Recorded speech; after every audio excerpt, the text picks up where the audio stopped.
नारायणगाव बस स्थानका शेजारी असलेल्या टपऱ्यांच्या पुढे ज्या व्यावसायिकांनी पत्रावर दुकानं थाटली किंवा आपला माल ठेवला आहे अशा लोकांवर नारायणगाव ग्रामपंचायतीने कारवाई केली। ही कारवाई योजनी कारवाई आहे का? ग्रामपंचायतीनं तात्पुरती मलमपट्टी केली आहे का? काही प्रश्न समोर येतात। या संदर्भामध्ये रस्त्याच्या वाहतुकीला अडथळा होत असताना ग्रामपंचायतीने कायमस्वरूपी उपाययोजना करायला हवी। सार्वजनिक बांधकाम विभाग, पोलीस आणि ग्रामपंचायतीनं मनावर घेतलं तर अशक्य काहीच नाही, परंतु ही कारवाई म्हणजे लुटूपुटूची कारवाई असंही काही लोक खाजगीमध्ये बोलत आहेत। ब्युरो रिपोर्ट, विघ्नर टाइम्स, नारायणगाव।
बातम्या शेतीच्या,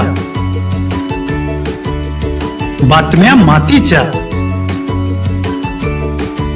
बातम्या अन्यायाच्या, गुन्हेगारीच्या,